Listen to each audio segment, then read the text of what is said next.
Se empieza el debate. ¿Cuánto es el 17% de los enfermos con carcinoma colorectal metastásico que por falta de screening de otros genes que KRAS son tratados de forma inadecuada? ¿Cuánto nos cuesta esto al Sistema Nacional de Salud?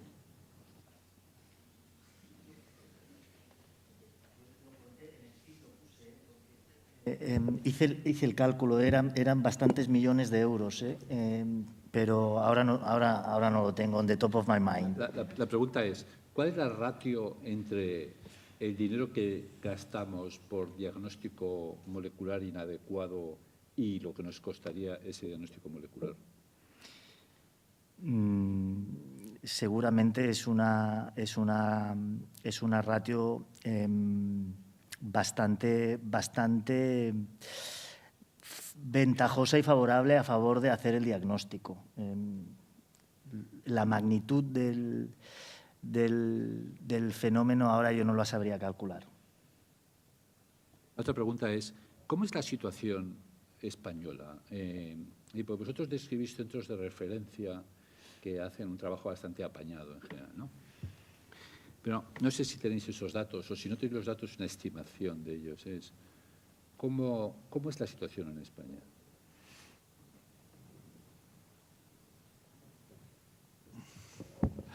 Antes de empezar en ERRAS, que realmente tiene una vida bastante corta de momento, para CARRAS el porcentaje de hospitales que estaban realizando, o porcentaje más bien de casos que estaban cubiertos por esta determinación era muy alto, realmente. Yo creo que pasaba del 90%, me parece, ¿no? en algunas estimaciones.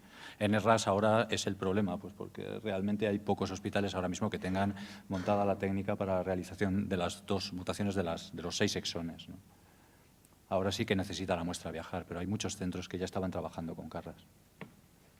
¿Y los centros en los que ahora la muestra tiene que viajar, que se hacen 2 fases? ¿Se hace en su centro CARRAS y...?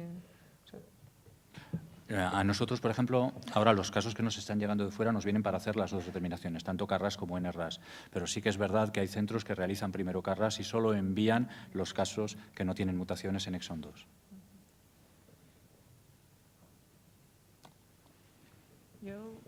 La verdad es que me han gustado mucho las 2 presentaciones. Creo que siempre, además, es muy útil, ¿no? Cuando te dedicas a un tumor en concreto, tener la visión de otros, porque no son, ¿no?, exactamente igual unos que otros. Y una de las cosas que me planteaba, me han parecido muy ilustrativos los casos clínicos, porque evidentemente, poniendo, como decías tú, ¿no?, los pies en la tierra, luego suceden estas cosas y suceden en todos los tipos de tumores, enlazando con lo que se decía antes, ¿no?, biopsia, rebiopsia, tribiopsia.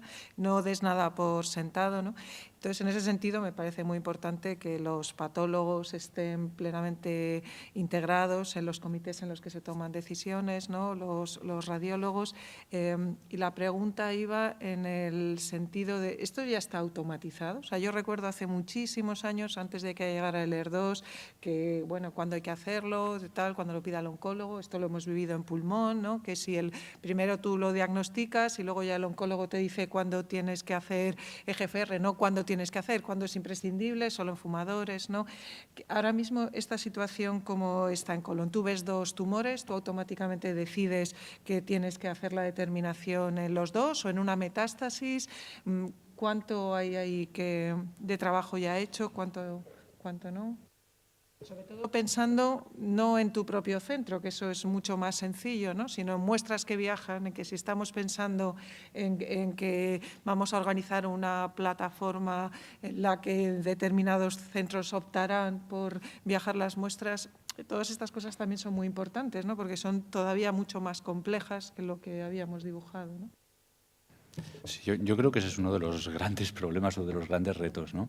Porque hay muchos centros en los cuales el patólogo dispone de toda la información e es el que indica, ¿no?, en ese momento la realización del test. En otros centros es el oncólogo, o sea, el que coge el teléfono o mediante cual sistema que sea, y en el momento que el oncólogo ve un paciente en estadio 4 es el que llama para que se haga la determinación.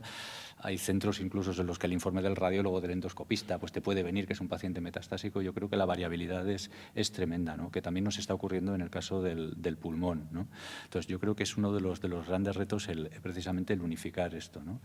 El arma importante es el comité. realmente, creo yo, ¿no? Que es donde se discuten los casos y donde se discute la actitud a seguir y donde yo creo que se deberían de tomar este tipo de decisiones, ¿no? Y que cada uno se llevara un poco la tarea, ¿no? para hacer en casa. Pero cada hospital es un mundo realmente. ¿Cómo es esta situación en España? Es muy variable. O sea, es que... ¿Tanto por ciento de pacientes que son correctamente discutidos y atendidos?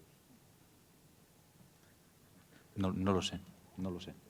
No te puedo dar un... Pero no lo sabemos, pero es una pregunta muy relevante. Yo sospecho que el tanto por ciento de pacientes en España a los que no se les ofrece el diagnóstico molecular por no estar logísticamente a un alcance cómodo, es un porcentaje elevado, probablemente entre el 20 y el 40% de los pacientes.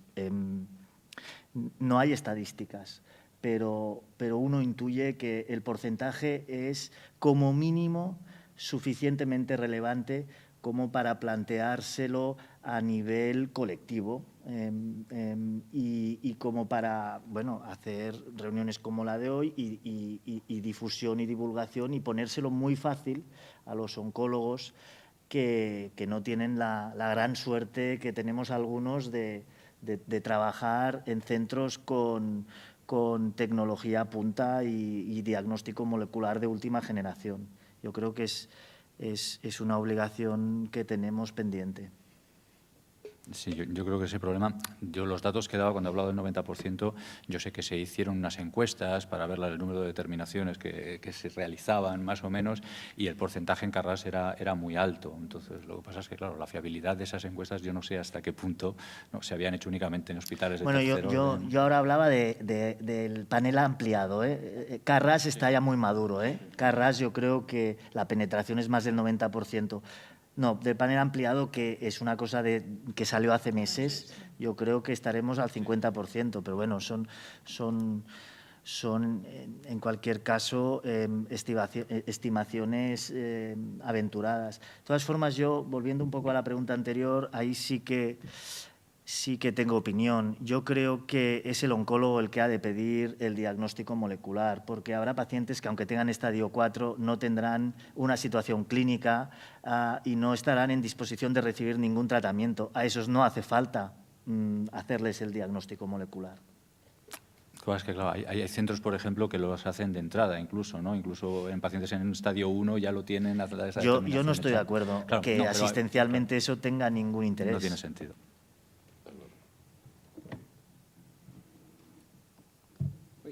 ¿Qué cuesta esto? ¿Lo sabemos? Económicamente depende del número de determinaciones y de cómo optimices tú la muestra. Pero bueno, realmente el coste puede oscilar desde 200 en adelante, 200 euros en adelante. ¿Qué cuesta la terapia? El doctor Carrato, que ha pedido la palabra. Bastantes miles de euros. ¿Pero de qué orden? De 50.000, 60.000. Sí, eso es un año de tratamiento, ¿no? Son 20.000 euros cada 6 meses, más o menos. ¿Sí? El aspecto que yo creo que es relevante y que ya hemos abordado previamente es la realidad dinámica del cáncer, ¿no?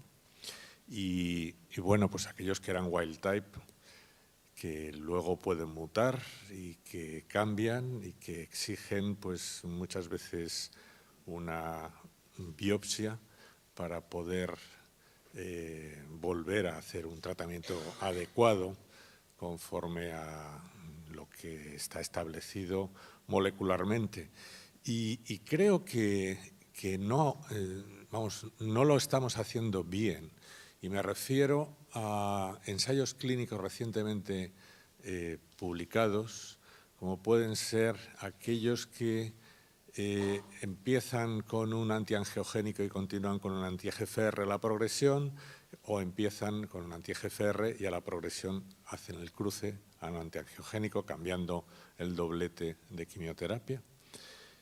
Y dan por válido el estatus de CARRAS o de RAS al inicio del tratamiento, como si no pasase nada durante los 11 meses que está con un antiangiogénico y con un doblete de quimioterapia, y el tumor se mantuviese estático, inmutable, y no desarrollase ningún tipo de alteración genética para adaptarse a ese entorno hostil. Es por eso por lo que quizás las segundas líneas con anti-EGFR precedidas por un antiangiogénico van peor en supervivencia que cuando se inicia el tratamiento con un anti-EGFR. Y no estamos acostumbrados a biopsiar los tumores en la segunda línea cuando pretendemos iniciar un tratamiento con un anti-EGFR y damos por válido el que tenía al inicio. Y creo que es un error que debemos de enmendar y es algo que todavía está por detectar, ¿no? Yo creo que el tumor pues, es una realidad que cambia continuamente y tendríamos que hacer uso de las biopsias líquidas o de lo que fuese para ver si se detecta RAS mutado a nivel circulatorio, para no tener que hacer un trucut hepático con la morbilidad que pudiera llevar a cabo. No sé si quieres hacer algún comentario, si te parece adecuado. No, yo creo que es un poco lo que hemos comentado, ¿no? La necesidad de cambiar la mentalidad y que un paciente que en principio no tienes nada que ofrecer ¿no? o que asumes una información previa, pues el decir, ¿no?, que es un paciente que todavía tiene muchas posibilidades, tiene segundas, terceras líneas y que probablemente es necesario profundizar en el conocimiento de esos tumores. Totalmente de acuerdo. Claro, yo creo que es que se confunde además el término de que de manera inicial en el diagnóstico las alteraciones que puede haber en el tumor inicial suelen ser las que están en el tumor metastásico, con las excepciones de los casos que tú comentas, en que a veces pues, hay algunas mutaciones distintas. Tú has presentado ahí 2 metástasis hepáticas, una podía ser de cada uno de los 2 tumores, ¿no?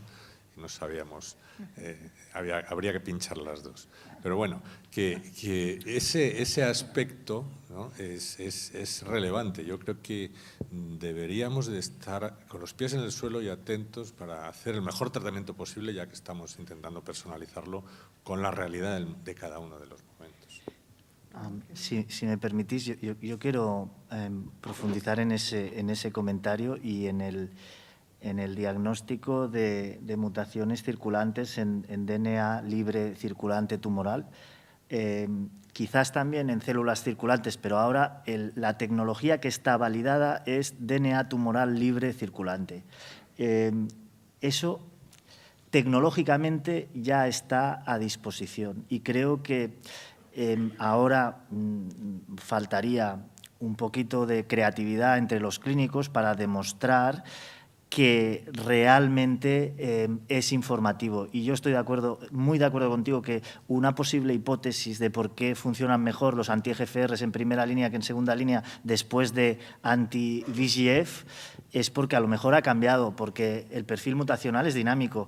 Lo que tenemos ahora como evidencia es que después de un anti-EGFR, y estos son artículos publicados en Nature y en Drug Discovery, sí que aparecen nuevas mutaciones de KRAS, de NRAS, amplificaciones de c-MET, para los cuales ya hay ensayos clínicos con inhibidores de c-MET, porque es un biomarcador predictivo positivo de respuesta muy potente, la amplificación de c-MET. También BRAF, y para BRAF también tendremos pronto tratamientos eficaces de combinaciones.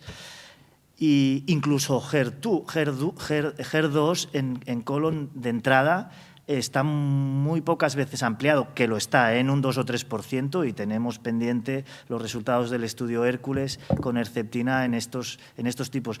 Pero seguramente aparecerán más después de haber sido tratados con tratamientos. Por esto, creo que la biopsia líquida, o sea, la detección de mutaciones de DNA circulante en sangre, está aquí para quedarse y va a ser muy útil en el futuro para hacer el seguimiento evolutivo dinámico del perfil molecular mutacional de estos tumores. Yo voy a cambiar de tercio. Le quiero hacer una pregunta, Javier. Tú tienes mucha experiencia en laboratorio molecular. Hay una para poder mantener esos tiempos tan fantásticos de 4 días, ¿no? Que como clínicos, chapó y enhorabuena, realmente hay una ratio de técnico, de número de muestras. Es decir, yo ya entiendo que hay una voluntad de trabajo, pero también hay unos cuellos de botellas y tal. ¿Eso está calculado?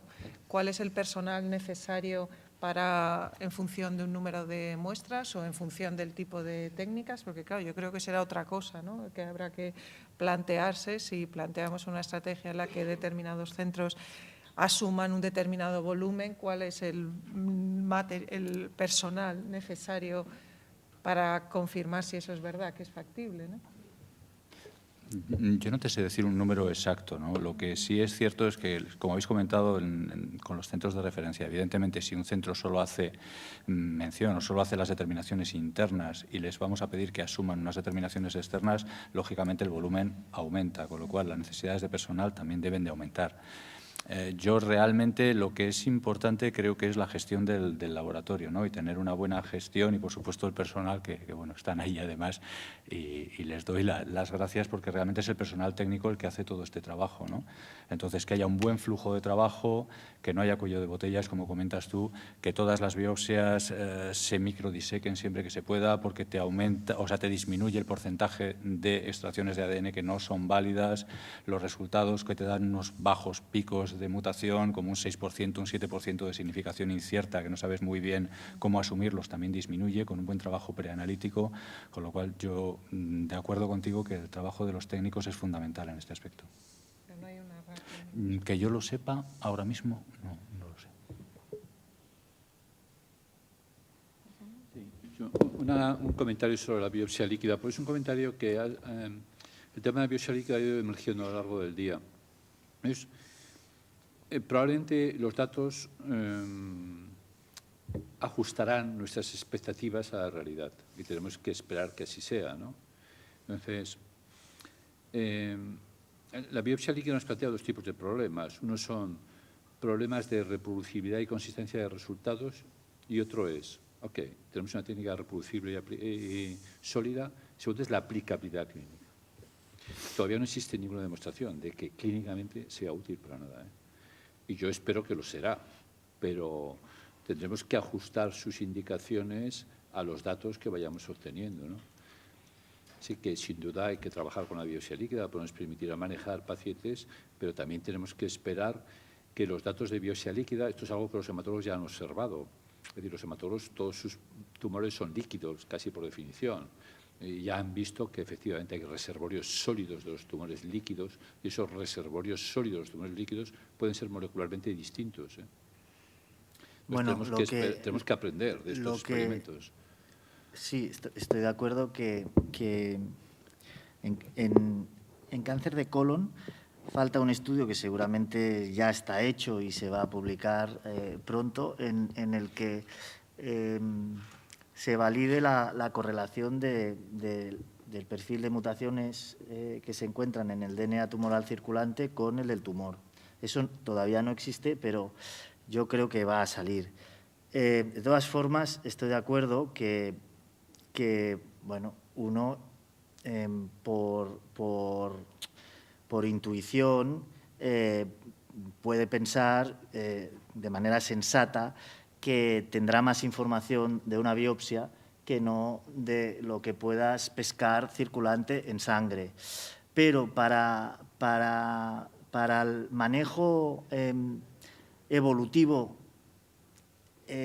y para ir repitiendo análisis, si realmente se confirma que lo que identificas circulante en sangre correlaciona con lo que está ocurriendo a nivel tumoral, y yo no veo por qué no vaya a ocurrir, te vas a ahorrar bastantes biopsias seriadas a los pacientes, cosa que tampoco es clínica habitual. Quiero decir que no no va a sustituir una biopsia, porque es una biopsia que ahora mismo no se está realizando, porque tampoco nadie ha demostrado, y costará mucho de demostrar, que hacer biopsias seriadas vaya a repercutir finalmente en el beneficio de supervivencia global de los pacientes. Pero conforme vayan apareciendo más fármacos efectivos moleculares, todas estas sofisticaciones en el manejo clínico y en el diagnóstico molecular evolutivo, que ya no será una foto fija, y estoy muy de acuerdo con Alfredo que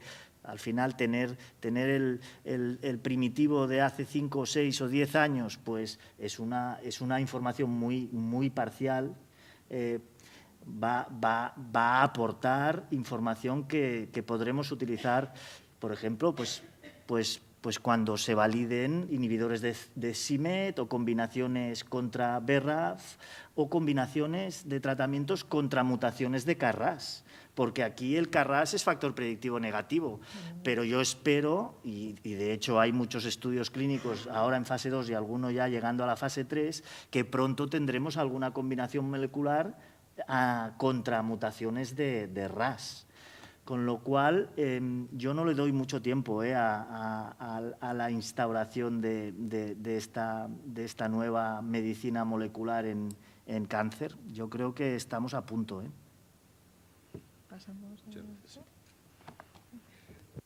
Si no hay alguna pregunta más para los expertos de colon, pasamos ahora a debatir el cáncer de pulmón. Muchas gracias a los dos.